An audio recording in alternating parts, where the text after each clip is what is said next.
you. May the Lord make his face shine on you. May the Lord be gracious unto you.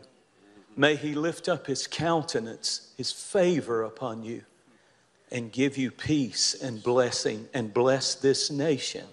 And we pray it all in your name, Lord Jesus. Amen. Amen. Well, President Trump, we want to say thank you so much. We love you. We value you. Welcome back po sa ating munting channel dito po sa YouTube. Ngayon po, isa po sa ating napanood ay patungkol po sa panalangin doon kay President Trump doon po sa Amerika. Ang ating topic ngayon, yung patungkol sa panalangin. So doon po sa ating na-observe na ang kanilang panalangin ay hindi siya memorize. Kaya mahalaga po yun, no? Kung paano tayo manalangin ay tanggalin po natin yung memorize prayer katulad ng sa mga school. Yan, sa mga bata noon, yun ang ating prayer, no? Memorize na panalangin. Okay? So kasi ang panalangin ay hindi dapat minimemorize. Kaya hindi sa paulit-ulit, lalo na kung parang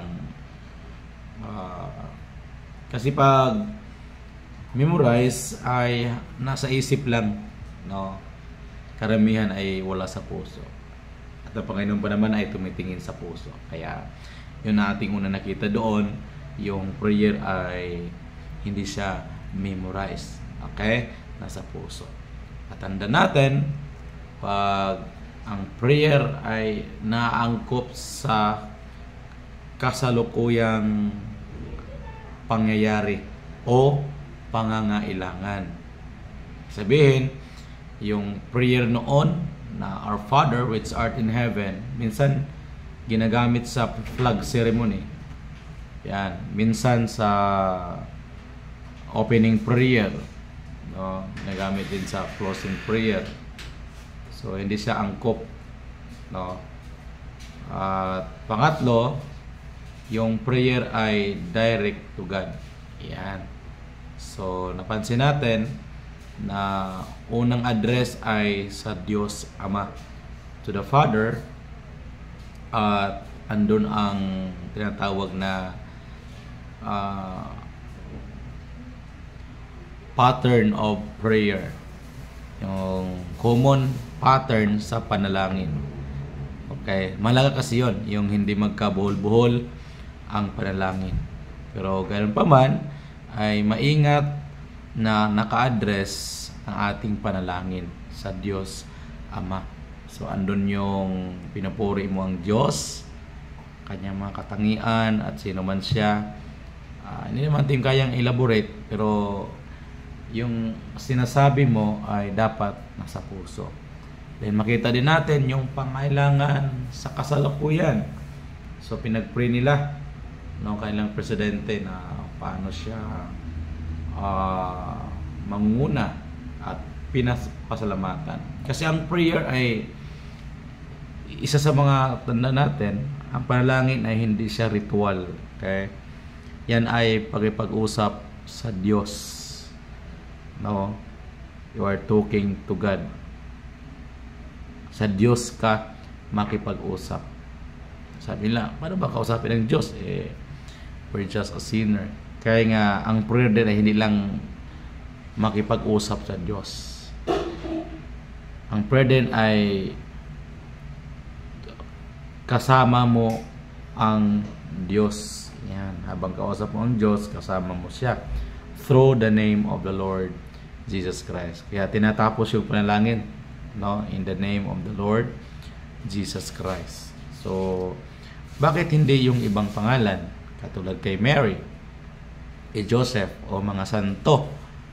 Kasi sa Bible, klaro naman po na mediator between men to God, only Jesus Christ. Mabasa po yan. Okay? Na walang ibang mamagitan sa Diyos at tao kundi ang tao ng Panginoong Hesukristo. So yung tao doon ay nagkatawang tao. So siya lamang ang gamiting pangalan sa panalangin. Yan, napakahalaga po yan, no? So tanan natin ang panalangin ay hindi minimorize. Pangalawa, ang panalangin ay hindi sa ritual na paulit-ulit lamang. Yan ay ginagawa sa kasalukuyang pangailangan. Siyempre, pag birthday mo, may harap naman Our Father, opening at closing. No? Ikaw ay may pupuntahan, ano panalangin mo dyan? Kakain ka, anong panalangin mo?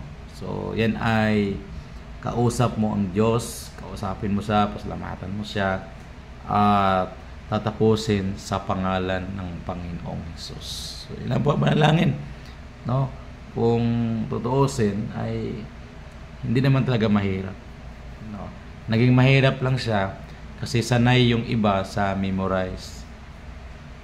At sanay yung iba doon sa panalangin na kung saan naging parang ritual lamang.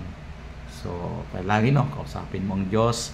Kaya nga, isa sa isang banda na maging kampante o tinatawag natin na panatag na pag-usap sa Diyos, yung mismong naniwala sa Diyos. Lalo na sa mga tumanggap sa Panginoong Hesus. So, may panatag kang kausapin ng Diyos sa likod na ikaw ay makasalanan. No? So, lastly, sa panalangin din ay doon mo rin ihingi sa Panginoon yung daily trespasses, errors, or mga tinatawag nating sins. No? Kasi araw-araw tayo nakakasala. So, doon din sa panalangin. No? Ikaw hingi ng tawad, no, sa pangalan ng Panginoon Hesus, because He is faithful and just to forgive us our sins and unrighteousness. 1 John 1:9. So, tandaan po natin yan. Kaya napakalaga po na matuto kang manalangin, bata man o matanda. Okay? So, hanggang dito naman po ang ating video. Kaya, thank you po sa mga nanood. And God bless.